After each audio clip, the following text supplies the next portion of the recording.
Welcome back, everybody. You got Specs here, and today we are finally finishing up the regular season here of UPDL Season 8. So we are going to be doing the Week 9 replays here.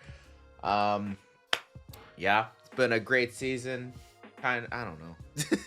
Actually, I'm going to tell you right now. I mean, you could tell by the length of the video, most likely. But this is going to be a pretty short one just because there were a lot of forfeits this week, or like metronome battles, or like actually I don't think there were any metronome battles, but yeah, just a lot of forfeits. As mentioned in the last week's video, my team dropped out earlier, so we just didn't do our matches, and then I think another team just couldn't do their match either. I don't remember exactly what the deal was. We'll figure it out as we get into the replays here, though. So, anyways, enough stalling. Let's just go ahead and get started with the first matchup here, which is going to be the Slowbros X Emboars versus the Mystic Manor here. Got that classic Hail team versus this balanced team we got over here with some nice webs and such. Anyways, let's go ahead and get started here. Gimmighoul leading off against the Araquanid here. Araquanid, definitely a nice little web setting probably is going to be happening here. Oh, we're going to see T-Specs from the Weezing as well. Okay, Skull comes out. Doesn't do a lot, actually. I'm kind of surprised. Didn't do that much. Weezing doesn't have the best BDF. But yeah, Araquanid going to get poisoned with the gunk shot here after the web's Scald. Okay, yeah. And we're going to see the defog on the Weezing Galar. Personally, not a big fan of running hazards plus hazard removal on the same set on the same Pokemon. Generally speaking, I like to relegate my hazard setters and removal to like different Pokemon usually. That being said, does work in certain scenarios. We'll see if it pans out here, but he does have the Araquanid poison, so he can try to guarantee. Well, I mean, yeah, he's about to get chipped down quite a bit, so I don't know. But yeah, anyways, Scald is 26 here. We're gonna see another defog, trying to prevent webs from coming up, but he forgot that he's faster, I guess. Anyways, he's gonna defog again. Scald is going to barely not take out the Weezing here, and we're gonna see the Custap Berry from the Araquanid to set up the sticky web as the player rough comes out and Ghetto Flash knocks out the Araquanid. So actually, yeah, that was a very nice little interaction there. Astro being able to abuse the fact that he was slower to lead Ghetto Flash, and I think he can just take the nice KO without the Araquanid being able to set up webs. So yeah, that Custap was really huge actually. So nicely played on Astro's end. Sandy Shocks is going to come out here as the Quagsire is going to pivot in on the probably Earth Power. Yeah, there's no reason not to go for that, and the Quagsire looks like it will get two-shot by it, and we're going to see the Weezing sack as a result, which is probably what should have happened in the first place. But yeah, now that webs are up, Darmanitan is definitely a lot less scary, just because it's a lot slower. Even if it was Scarf Sneasel, a lot less scary as well. So yeah, there is a lot of good benefits here for Astro keeping the webs up here. Yeah. Anyways, Ninetale's gonna come in here. Power's just gonna go for Veil as Sandyshock does go for the Power Gem. Oh no, just goes for Blizzard right off the bat just to take out the Sandyshock. Not a bad play, all things considered. Anyways, Terapagos is gonna come out here, probably gonna go for just gonna go Flash Cannon, knock out the Ninetales. Okay, fair enough. Actually, yeah, you definitely should knock out the Ninetales if you can, before setting up with Calm Mind or whatever. Anyway, Slowking gonna come out here. On the two-plate swap, we're gonna see a Future Sight come out. Let me guess, Chilly Reception on this turn? Yeah, Choco does a lot you don't want to say. Yep, Chilly Receptions out into Quagsire. Okay. That's fine. Terapagos comes in on Toxic, probably? Nope, recover, get back up to full health, fair enough. As the Future Sight comes out, breaks the Terra Shell on Terapagos there, so maybe switch to the Terapagos a little too early there. Anyways, Terra Starstorm is going to two-shot Quagsire pretty cleanly as a Skull comes out, gets a crit, but no burn. Like, Loki's going to come in on another... Nope, he's going to go for another Rapid Spin here, and it might be in range to... Nope, okay, it has leftover. Oh, it's in range to die after Earthquake. Okay, so this is going to be like... This is a very, like, cover all Terapagos we have this week, and it is working pretty well. It looks like it's, like, basically two-shotting everything, so yeah, it's working. Sneasel's gonna come in here, probably gonna go, okay, goes for the Terra Ice Shard. Yeah, he is slower, so he does kind of have to go for that. Terapagos is just gonna tank it, go for the Terra Starstorm and knock out the Sneasel. Quagsire is gonna come in, but it's not gonna do anything against the Terra Starstorm. And Darmanitan, even if it does live here, I doubt it's gonna be able to get past the rest of these. Okay, he's just gonna go to Arcanine here just to really confirm the win. Looks like that's an offensive Arcanine. Yep, he's gonna kill with Flare Blitz, and yeah, that is game. So yeah, that Sticky Web Custap really helped out there. If Ghetto Flash did think about like Custap Berry as an option, he could have just defogged, and then that wouldn't have mattered at all. But you know, it is kind of hard to anticipate Custap, so I don't blame him necessarily. That being said, well, I mean, if you've been playing a lot of like Gen 9 OU, you would know that Rakuten would probably be coming with Custap. But you know, it's hard to make that call in a draft league setting and all that. So yeah, you know, it's fair enough to not anticipate it. That being said, it is one of the mons that are like more likely to have it. But yeah, that web's really being down really screwed Ghetto Flash over for the most part. Yeah. Anyways, that is that game. What else I want to talk about? Not really. Well, it's Life Orb. I don't know why he's Life Orb Darmanitan. You realize you can't. Maybe he was Zen mode. Why would he be Zen mode though with Life Orb? Yeah, I don't get this one actually. If you're gonna, I'm pretty. Yeah, Slowbros Emboars, they're out. Or are they? Okay, no, they're out. We are currently, like, for context, at the time of recording, we are currently in week 1 of playoffs, so you know, I know who's out and who's in. But yeah, just a note for the future. Darmanitan runs Guerrilla Tactics. You already are basically choice locked every time you come out because of that ability, because that's basically acts as a free choice band. Both in terms of the free attack boost and the fact that you can't switch up your moves. So adding a Life Orb is pointless. If you want more damage, you just run another choice band on top of it to get extra damage. Or you run Choice Scarf because you want the speed boost, you know. Yeah, there's really no reason not to run a choice band or a Choice Scarf on Darmanitan Galari for running Guerrilla Tactics. If you're not running Guerrilla Tactics, the most often use case of Zen mode is to run Citrus Berry and Belly Drum. Or Slackberry as well if you're that guy, if you got that dog in you. But yeah, yeah. So Zen mode usually relegated for Belly Drum. Guerrilla Tactics relegated for your normal band and scarf shenanigans. So yeah, just keep that in mind. If you ever use Darmanitan Galar again, I don't know. Anyways, we're gonna move on to the next game here, and I feel like the music is a little loud. So I don't know. It might have been too. Oh. Sorry, that's don't worry about that. Anyways, we're gonna move on to the second half here of that team battle. We got 8-Bit Runner versus Arcana here. Let's go ahead and get started. Actually, I don't think it's being that quiet. Anyways, Pot leads off against Cryogonal. Freeze Dry definitely coming out here. We're gonna see Terra Electric as well on Cryogonal, and it is gonna 2-shot the Thunderous and gets a pretty nasty freeze there. To be fair, Thunder is probably going to do much to a Terra Electric Cryogonal. This Stink Spit F is really... Like, Terra Electric Cryogonal is oddly so good. It's actually really weird. But yeah. Okay. Sorry. I just don't know if the... I should have tested the music before I... Actually, yeah, I'm gonna lower it. Okay. Anyways. Sorry. Anyways, Cryogonal, very good. With the Terra Electric, just its ice typing was really holding it back quite a bit. But like, notice how, like, it's a very good fast special tank. So yeah, I've really been appreciating that. Anyway, Thunderous, unfortunately gets the freeze there as we were mentioning earlier, and Cryogonal is going to be able to cleanly 2-hit KO the Thunderous with that freeze in mind. Again, Thunderous probably couldn't do much to it, but we never know, and we'll never know for now. Anyways, Basket Legion's going to come in here. For sure, going to get a nice wave crash off, and it is going to 2-shot whatever comes out, including the Mega Blastoise. Yeah, I don't care. Yeah, you're going to die. Basket Legion is super nice on Swift Swim teams. Anyways, Overquill's going to come in here. We got the anti-Swift Swim tag actually here with Overquill. Overquill's going to go for the Crunch.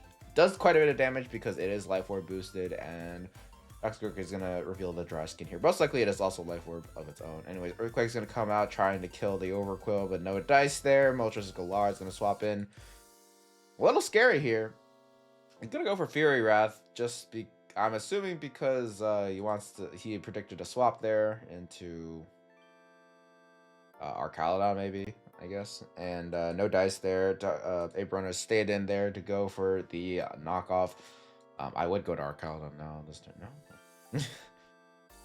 Another CC comes out and it's gonna knock out Moltres Galar right away. Okay. All right, Arcana. I think was just trying to overpredict there, and unfortunately, no dice. I mean, Hurricane was really free. I understand you trying to like predict the Arcalodon or something like that, but you know, there's really no reason not to, unless you don't have Hurricane, in which case, I'd be very interested to see what the set was.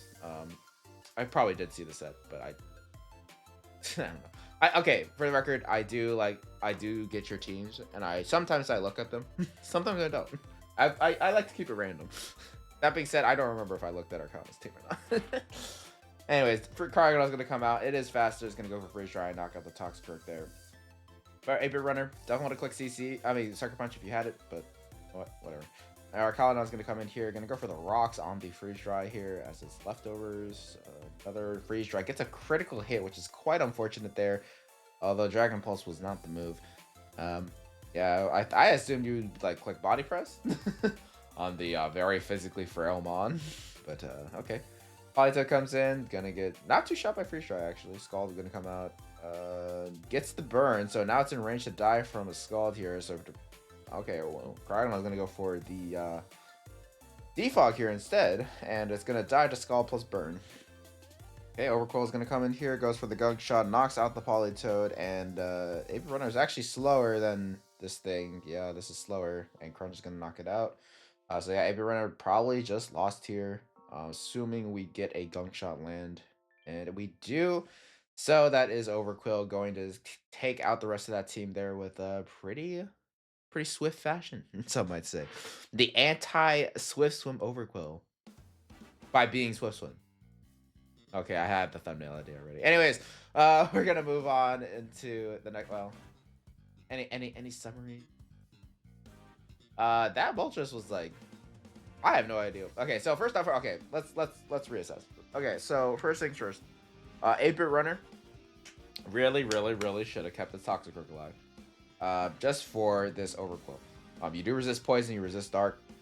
It's really nice to make sure that you don't lose to your own Swift, like your own rain, giving the other person a Swift Swimmer. So yeah, that's just something important to keep in mind, since your Swift Swimmer is slower. So I understand why Arcana was going for Dark Pulse or Fury Wrath there on the Toxicroak, because there's no reason why 8-bit runner should have kept his Toxicroak in there, because he needed that for Overquill.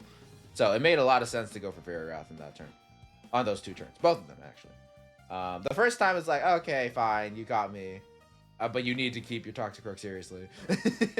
So yeah, and 8-bit runner spent that time going for knockoff instead of just going for like plus combat into CC or something.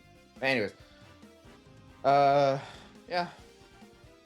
Overall, well played by Arcana. He understood like his win con was this Overquill after the Toxicroak went down. So, and there Arcalodon. So yeah, fair enough. Anyways, we're gonna move on to the next matchup here. It is gonna be, we only have one.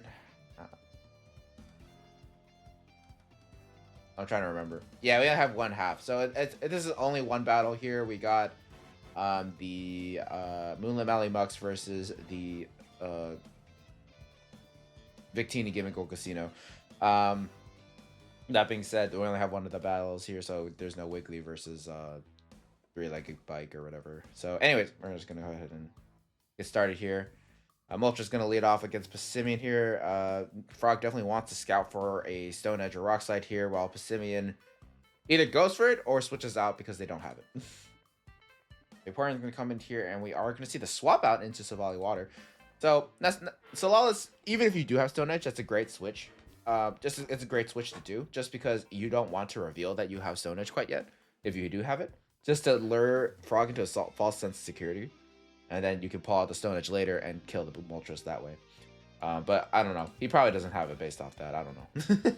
Anyways, we're going to see the Venusaur pivot out here as the Rotomel is going to come in here, and we're going to see the Rotomel go for a Toxic as the Light Screen comes out on Rotomel. Sorry, I said that wrong. Venusaur went for Toxic, Rotomel went for Light Screen. There. Actually, no, I didn't say that wrong. I don't know. I don't remember. Anyways, so we are going to see the screens Rotomo this time around. So it's definitely Light Clay if it has both Light Screen and Reflect. And most likely it's going to be Volt Switch and something else. It could be Leaf Storm. It could be Leaf Storm last. Could be a status move like Will-O-Wisp or Thunder Wave. Or Toxic. And yeah. Or Paint Split, honestly. What? What? Why'd you go for Wisp on that turn? Bro. Okay, yeah, you totally should have been punished there with the Thunder Wave. Yeah, I feel bad for Frog there, because, like, bro, that was such a bad play. Like, literally, what was the reason for the Wisp? Like, he's behind screens? Well, okay, no, to be fair, Dragon Ball is Infiltrator, so, I don't know, Frog might have swapped, but, like, who were you trying to burn there, right? I guess he was trying to burn the Weavile, potential Weavile double. Which only makes sense if he thinks you're specs, I guess. I don't know. That was a really bad call though. Anyways, I feel like that was a pretty bad call. Because like Frog doesn't care as much about this thing's health than his rest of his mons and his like other Pokemon. So like even if you thought he was gonna like I don't think you should have thought he was gonna double in the first place. So either you forgot you toxic this thing or you just made a bad call, I guess. But yeah. Yeah, definitely should have been Thunder Wave out as a result of that. That was unfortunate. Anyways, U-Turn's going to come out, chip down Rotomo quite a bit there. As Toadscroll is going to go for Thunder Wave again, trying to paralyze it. Unfortunately, he's not able to get that, and he's going to go down to the toxic damage. And his Weavile is going to come in here. Pretty free Triple Axle or knockoff, I guess, because Tinkaton is definitely going to swap in here. Nope, he goes for Triple Axle. Thankfully for him, no Rocky Helmet there. Yeah, it's leftovers. I was gonna say it could have been Protected Pass plus Rocket, and then the Tinkaton could have been Rocket Helmet still, but yeah. Anyways, Vaporeon's gonna come in here on the Stone Edge. Okay, try to protect the Moltres swap there. Honestly, I could see it. Fair enough. Unfortunately, doesn't get that there. Knockoff comes out, gets rid of it. Ooh. Sorry, yawn there. Goes for the knockoff. Gets rid of the Vaporeon's leftovers, and Vaporeon goes for the Skull. No burn, though. Silvally Water is going to come in there. Yeah, as the Silvally Water comes in and takes that. Why did my music pause? Oh, okay. Anyways, Thunder Wave, Protect, Parting Shot. So yeah, Silvally is actually a decent check here to Weavile. So you need to keep either Weavile or you need to keep either Silvally or Tinkaton alive so that you can help against the Weavile there pretty much. Also, you need something for the Mega Diancie in the back there as well. Venusaur is a great answer to it, so yeah, I don't know. Solaris is in a great position, especially after he didn't get his Dragon Ball paralyzed, so yeah, I don't know. Pretty good position. Before I goes for Protect, Leech Seed, sure. I wouldn't be going for Protects like that if I were Frog. Just because if you're paralyzed, if you get that Protect wrong, if you get that Protect like not to go off on a bad turn, like you could really lose your Vaporeon quite quickly. So you know when you're paralyzed, clicking Protect is just another risk that you can't necessarily afford in most scenarios, especially against a Pokemon that can and will destroy you, like Venusaur. Anyways, Weavile comes in, Leech Seed. To be fair, after the Toxic and the Leech Seed, you can kind of tell this Venusaur doesn't have a lot of attacking moves, and it's definitely more of a bulky annoyance type thing. So Water is going to come in there, take some health, but is going to get a lot of it back from the Leech Seed, and we're going to see a Parting Shot immediately out back into another Venusaur swap. Yep. Okay. Protect. Go for Leech Seed. We're going to see a Moltres swap it here on the follow-up. Toxic. Very well played there by Solaris there, predicting. So Vaporeon definitely doesn't want to stay in there and gets the Toxic off on the Moltres. Very nice. So Water is going to come in there on the Will-O-Wisp. Unfortunate. Yeah, so you really need to keep at least Tinkaton or Silvally alive for either Diancie and Weavile. Honestly, they both kind of check the thing. Well, okay, no, you need. Okay. So let's reassess. Venusaur Mega need to be kept alive for the Diancie because it can't one-shot you with anything. It can't two-shot you with anything even because of Thick Fat, because Mystical Fire is not going to two-shot you. No, it is going to lower your special attack for Giga Drain, so. But, you know, I think you still probably beat that 1v1 if you keep your Venusaur at 100%. you need something for the Weavile. So either keeping your Savali alive or keeping your Tinkaton alive is the main thing there. And then aside from that, Mesprit could be a little scary, but you can Tinkaton can deal with the semi well, and Dragapult can revenge kill it if it doesn't Terra Fairy, but it's probably gonna Terra Fairy. So I don't know. Yeah, I think Solaris has a good position here. If you keep these 3 Pokemon alive here, the Savali, Tinkaton, and the Mega Venusaur, Frog doesn't really have a way of getting in there and winning. So you have a good shot if you keep those 3 alive. If he doesn't, I'm going to consider the game lost for Solaris, honestly. Because Frog will probably be able to abuse the fact that one of those 3 are dead. Anyways, Venusaur is going to come in here again. I'm going to go for the Leech Seed, Sludge Bomb, whatever, I don't know. Yo, Sludge Bomb again. Goes for the Wish. Goes for the Protect. Leech Seed, sure. Leech Seed again. On the Wish. Goes into Moltres here. Just to pass. It does finally reveal Giga Drain. So Toxic Leech Seed, Sludge Bomb, Giga Drain. Okay. Interesting moveset. Flamethrower comes out. That's fine to take for now, but I would really caution taking hits with Venusaur because again, you really need it for the Diancie here. But you are forcing a lot of roosts out of the. You understand that you're forcing a lot of roosts out of the Moltres, so this is still a fine play. In fact, go for Leech Seed on this turn. Just be it. Be him. Be that guy. Be that guy. Okay, so that's fine. No poison there. Okay. I mean, you can tank that. That's fine. But now you're very low health with the Venusaur. I don't know if that was the right call. I'm not really sure. Anyways, Mesprit's gonna come in here, gets the Psychic off on the Savali Water, and we're gonna see probably Terra. Nope, goes through Vaporeon immediately. Okay. Party Shot comes out. But yeah, Frog is slowly clawing his way back here. All these monsters now at health. Okay, well now Venusaur comes back in, so yeah, he's gonna get a lot of health back from this Vaporeon. Mesprit, Leech Seed. Gotta switch out now though. Tinkaton or Toadscroll, fine. Wow, that does nothing. Jesus. Okay, Toadscroll's a great switch then. Vaporeon comes in on the spikes. Okay, sure. It doesn't do that much for you now, and yeah, now you got. Okay. Anyways, yeah, I don't know about that. Going for the spikes there doesn't really help you that much. You got 2 mons that can't touch the ground, and this Vaporeon's already on death's door, so going for spikes there might not have been the best idea. They only would have affected Diancie Vaporeon. Again, Vaporeon's already almost dead, and even then, the amount of spikes here aren't even enough to kill it. And Diancie has doesn't. It's probably only going to come in once or twice in a game, right? So I don't know. At this late in the game, you just want to be getting kills usually, or getting a spore off with your Toadscroll maybe. That would probably be the best idea there. But yeah. Anyways, we're gonna continue on here. Venusaur is gonna take out the Vaporeon with the Sludge Bomb. We're gonna see Mesprit come in here, and Savali Water is gonna be sacked from the looks of it. Yep, it's gonna die to burn on this turn. It's a little scary. You don't really need it anymore because Weavile's dead, though, to be fair. Dragapult's gonna come in. Gonna definitely see a Terra Fairy here on the Hex. I'll call mine. Ooh, that's actually kind of scary there for Solaris here. Oh, no. Why are you going to Venusaur? Dude, do not stay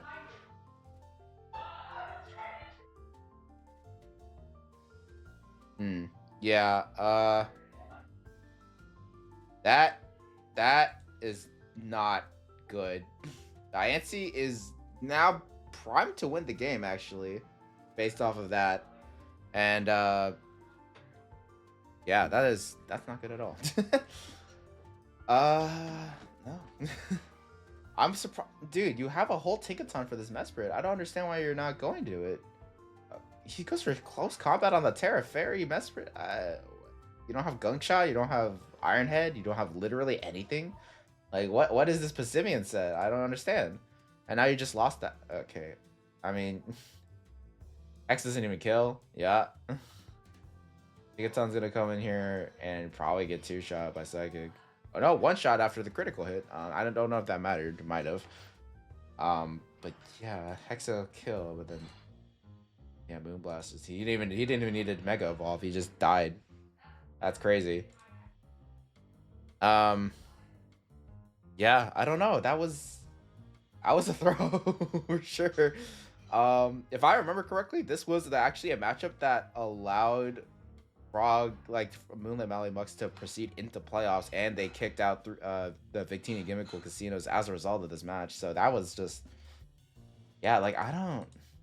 Okay, let me tell you what you should have done first. You have a Tinkaton. So here's what you should have done. I do actually like the Dragon Ball switch because it baits out the Terra Fairy from Mesprit, but you should have clicked U-turn. Click U-turn on this turn as you go, and you bring out the Tinkaton as the Mesprit goes for its Psychic or its Calm Mind or whatever, right? And then from there, you can one-shot it with Gigaton Hammer, which I'm assuming you still have. To be fair, yeah, Moltres can come in there, but now you forced out the Mesprit, right? Moltres is super low, and you're probably faster, and you one-shot it with your Stone Edge, right? Even if you get burned. And then at that point, I guess maybe Diancie comes in. But like it can't let you set up because you have Gigaton Hammer backup event available, and even if you're burned, like that's still gonna do a crap ton to Diancie. So like it's forced to hit you. That you can go into Venusaur, you can go for your Giga Drains, and like I don't know. At that point, it is you're still not guaranteed the win, but you don't lose immediately, right? So letting this Mesprit set up here and then going to Venusaur to Toxic it was such a mistake, unfortunately. Like I don't know why you did this. Like losing the Venusaur meant you automatically lost the Diancie at this point in the game because your Tinkaton doesn't have enough health to deal with a Diancie because Mystical Fire probably one shot it from this range. So yeah, and you also need Tinkaton to deal with the Mesprit as well. So yeah, that was just a mistake. I don't know. I don't know what to say. Or sack the Passimian at this point too. I mean, you did kind of do that to get damage off. Actually, why didn't you should have done that in the first place? Like you turned Dragon Ball into honestly, you should have just gone straight to Passimian. Like if he goes to Psychic, oh well. If not, you could go for Gong Shot.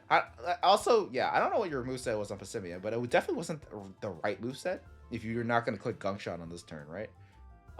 Like or literally anything besides close combat. So yeah, if you didn't have a better move to deal with the fairy type, like I don't know what to tell you. That was just a bad idea.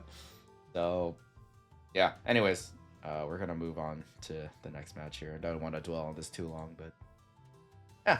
Anyways, we have the last. Yeah, so these are the last two matches now. Yeah, again, not a lot of matches to record this week. A lot of forfeits. But yeah, so this is gonna be the Shedinjas up against the Cool Ranch Alcremies. Yeah, let's go ahead and get started. Oh, I'm gonna save that team battle for last because both of those players decided to have a fun week because they both are guaranteed playoffs. So I'm gonna save that for last because it's a more of a fun battle, I guess. Anyways, this is gonna be Bagel Nut up against Moon. Let's just go do that first. Anyways, Clodsire, Azov, Scizor is probably gonna swap in here on the Psychic. Yep. As Tauros comes in on what? U-turn? U-turn. Okay. Is there a helmet? No helmet. Sheninja comes in for sure. And we're going to see what? A Calm Mind, Shadow Ball. What's up? That's for the Matcha Gotcha right off the bat there. Obviously not going to do much to Noivern. Shadow Ball was a better move overall here just because it gets more chip on everything. And there's no way the Tauros is going to stay in for instance there. Yeah. Anyways. Noivern's gonna go for Draco against Alcremie. Aurora's gonna swap in here on the double. Nope, but Noivern is gonna go for the U-turn there. So, okay, nice play by Bagel Nut as the Aragron's brought in here. Goes for the Terra Rock head smash. Oh, baby. it's Choice Band. Oh, nice. Okay, I really love Choice Band Aragron. It's a super fun mon to use. And looking through it here, it really puts in the work. I'm pretty sure Clodsire gets 2-shot for sure. And like, I don't know. There's nothing on Moon's team that can really one-shot it. No, that was okay. Sinishot does live, thankfully for him, and is able to kill the Aggron. So good for him, I guess. But yeah, damn, Aggron head smash go crazy. Anyways, Gouging Fire is gonna come in here. Clodsire is gonna swap in on the substitute. Okay, that's kind of scary. We're gonna see the Outrage, and it's gonna do quite a bit of damage as the Poison Jab comes out. It doesn't even have Earthquake, and Gouging Fire is not gonna lose its sub. It's not looking good. Alcremies is gonna come in, absorb the outrage, but this point might be too little too late. Because now the Gouging Fire can go for setup. Oh, no, it goes for straight for the Heat Crash. Acid Armor is not going to save this thing from a follow-up Heat Crash, so he needs to get a Confusion hit here, and he does not. Gouging Fire is going to be able to get past that and knock out the Alcremie with the Heat Crash. You know it's desperate when the Scizor's coming out to deal with the fire type. Bullet Punch is going to break the sub, thankfully, for Moon there, but again, Gouging Fire, no Confusion hit here. Arctazol's going to come in, goes to the Terra Ground. Again, no Confusion hit. Arctazol going to go for the Stomping Tantrum with Terra Ground. It is going to do a decent amount of damage here, but Gouging Fire is going to be faster, and Confusion does end this turn. I think it only lasts for a max of 5 turns, so that was the 5 turns. And Gouging Fire is going to knock out the Arctazol there. That's kind of crazy. That Gouging Fire to be fair, Gouging Fire did get nerfed. I'm sorry, Confusion did get nerfed in Generation 7. So it used to be 1 and 2, but now it's 1 and 3 to fully hit yourself in Confusion. So there is that. But yeah, Gouging Fire getting no Confusion hits over 5 turns is pretty nutty. And the odds of that are pretty slim. Because you can think about it, it's somewhat similar accuracy to not missing your Focus Blast for 5 returns. It's a somewhat similar odds. As you can imagine, most Pokemon players can't imagine getting 5 Focus Blasts in a row. So, you know, it is pretty unlikely. Unfortunately for Moon, that it basically cost him the match. He crashes. Oh, he's not going to kill Cineshot, but Shadow Ball's not going to kill either. Yeah. And Clodsar's at 35, so we can finish this off. Yeah, that was quite unfortunate for Moon there. To be fair, he just really had not a lot of counterplay, especially once he lost the Auroras there to the Terra, to the Aggron. There's really no counterplay to the Gouging Fire at all. I guess his Claude probably should have been, I think that was definitely max BDF Clodsire, so I guess max defense Clodsire with Earthquake maybe could have saved him against Gouging Fire. I'm not sure though. I'm pretty sure Gouging Fire still did too much damage, but yeah, I don't know, I have to look at the calcs, and I'm too lazy. Cineashot did tank with Heat Proof. Heat Crashes too, I suppose. And if you kept the Alcremie alive, Gouging Fire is kind of scared to go for. Yeah, okay. So what Moon... Okay, so there is a strat here. So Moon could have done... if you can bait the Gouging Fire into going for Outrage, that would be the best way to deal with it. So, like, okay, if you go to... Okay, like, let's go back here. Okay. So,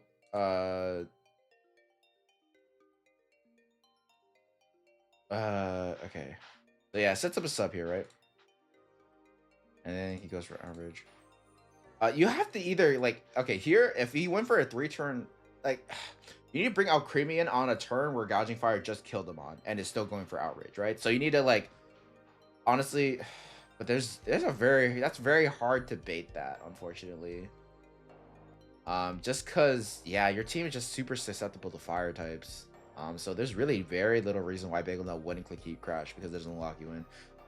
In fact, I'm very surprised he clicked Outrage against the Clodsire in the first place, honestly. I guess maybe Clodsire is a heavier Pokemon than I thought, so Heat Crash didn't do much damage. If that was the case, though, then you should have tried to abuse. Well, no, because you took too much damage from the first round. Yeah, no, I don't think there was a way for Moon to win this one. I don't know. Like, BagelNut would have to screw up and click Outrage and kill him on with that. And then if you kept your Alcremie alive, you can go for the Acid Armor on the Outrage failure. And then at that point, Gouging Fire can't deal with you, because you're gonna out set up it, and then you can go for Calm Mind and stuff, right? Or at least probably. I don't know. This Gouging Fire's last move was definitely Dragon Dance, so it really kind of comes down to, like, if you could set up and kill it in time before the Gouging Fire could kill you with Heat Crash. Yeah, I don't know. That being said, Gouging Fire just kind of 6-0'd you. I don't really know what to say about it. But yeah. Anyways, we're gonna move on to the last match here. Again, it's the fun match, so hopefully we see some fun sets. Yeah, so it is Zan up against Pops here. Still Shedinjas versus Cool Ranch Alcremies. And yeah, so we're gonna see the Nidoking lead off against the Talonflame here. We're gonna see our immediate swap out into Umbreon as the Stealth Rock gets set up here, and T-Spec gets set up as well as the Rain Dance comes up. Yeah, sorry. I accidentally muted my mic for a second there. Yeah, so T-Spikes. Rain Dance comes out. Another set of T-Spikes as the Umbreon goes for a pass into Talonflame there. Goes for the Hurricane, and Nidoking gonna go for Dragon Tail, so now Talonflame is dead. And now the Tauros is poisoned, which are toxic, which is we're especially if it's substitute. Dragon Tail is gonna come out. It's actually not gonna be able to knock out the Tauros sub. I wish I could knock that out. Close combat from a little bit is going to watch. Oh shoot. Sorry, I didn't even notice. High horsepower, and the Tauros had a Starf Berry there. Pretty cool. Okay.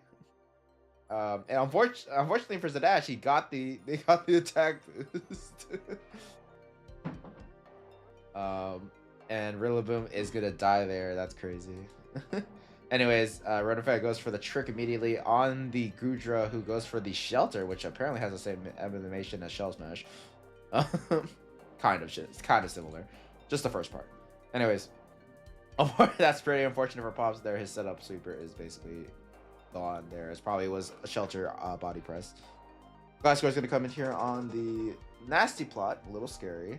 We're going to see Goodra come in there. Terra Water. Goes Terra Blast into Thunderbolt. Knock off to get rid of the leftovers. Let's see. The Umbreon get Toxic Tier to Thunderbolts. And it's going to die here.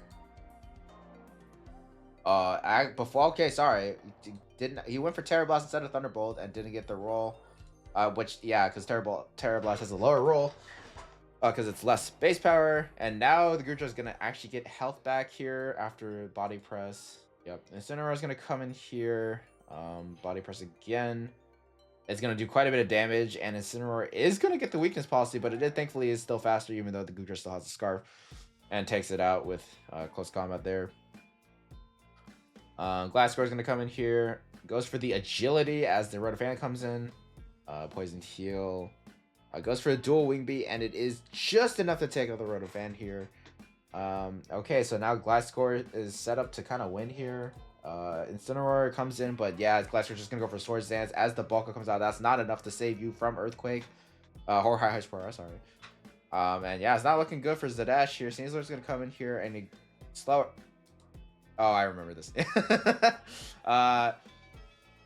Yeah, so counter. This is crazy. And you want to know the funny thing? Glasgow had dual Wing Beat. If he clicked that instead of High Horsepower, the SNEASLER would not have been able to get the counter shenanigan off. And yeah, that literally cost Pops the game. Just because he didn't consider the Sash counter from SNEASLER. Which, to be fair, who the hell considers Sash counter from SNEASLER? It's it. It's also me. I helped him. I'm gonna be honest. Actually, all right. I'll admit to something. I helped both of these people, bro. So I was insider trading here. I didn't tell any of them their funny stuff. For the record, I have some sense of integrity. But yeah, it was funny. It was funny helping these two build. These sets are kind of nutty. Anyways, yeah, Sash counter. It's crazy. Like the critic in me is like, you really should have anticipated that. You couldn't have. I like if I'm gonna be for real, there's no way you anticipate that and go for dual Wing Beat.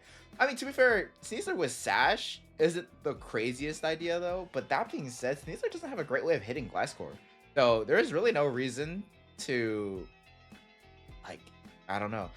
Okay, though, to be fair, both of these moves have a chance to miss, so like you might as well go for dual Wing Beat, I guess. Yeah, I don't know. Yeah. Sash is like something you could use on SNEASLER. So yeah, I don't know. I guess my criticism of going for dual Wing Beat instead of High Horsepower was slightly more justified there. That being said, again, very a very hard call to make, especially when you're excited that you're getting all these kills after the Incineroar got sacked and all that. Anyways, yeah, Primarina comes in. It does tank the Dire Claw, but unfortunately it's too little too late there. Primarina does have leftovers, but literally any attack from Metagross is gonna, oh, he just goes for Cosmic Power on the Perish Song, which he's not gonna save him. Okay, well, yeah, that was a pretty fun game to end it on. But yeah, that was the last battle of UPDL Season 8 regular season. We still have playoffs to go through, and yeah, we'll see how those go. I don't know how I'm gonna record it exactly. Maybe I'll just do all of them in one go. Because there are okay, so there's so there. I'll explain playoffs. In case you guys don't know, some of you guys don't know. There's surely someone I is watching this that doesn't belong to the draft server. But surely, right? Anyways, how playoffs is gonna work? We still have the tag team system up. So basically, you you have two teams, right? Each with two players, and they fight. The one player will face off against the other player, and then the other will face off against the other. It is going to be re-randomized, so it's not necessarily going to be fighting against the same person you fought against this season. Because in this season, everyone fought each other's teams, like every other team. So yeah, it's going to be re-randomized again. So it's only 50-50 chance that you fight a new person, but you know. But yeah, if if in that team match, if one person from one team wins and the person from the other team wins, if like both of them get a win, regardless of the differential, they get to there's a tiebreaker round. And then the winners from each of those matches will fight off against each other. And then whoever wins that match will be able to proceed on into the next round of playoffs. So our playoffs are going to be structured. Default is going to be 2 weeks to account for the tiebreaker. But if no one gets a tiebreaker match, then we can skip the second week and then we just move on into the next week of playoffs. But yeah, that's generally how it's going to go. I don't know how long it's going to take. Maximum it is. We're in the second week of week 1 playoffs right now. Both teams had a tiebreak are having a tiebreaker match. So based on that, a minimum there's probably going to be like 4 weeks left. So yeah, I don't know. And then each round of playoffs can have potentially up to 6 battles. So actually, yeah, I might just do each round of playoffs as its own video, and then do finals on its own. Yeah, that's probably what I'm gonna do. Anyways, enough yapping out of me. Thank you guys for watching. Yeah, I'm excited to see what sets you guys bring for playoffs, and I wish those who got into playoffs the best of luck. And hopefully no one gets hacked out of a win, because that would be the worst thing. But yeah, thank you guys again. Thank you guys for watching, and I will see you guys in the next one. Peace out.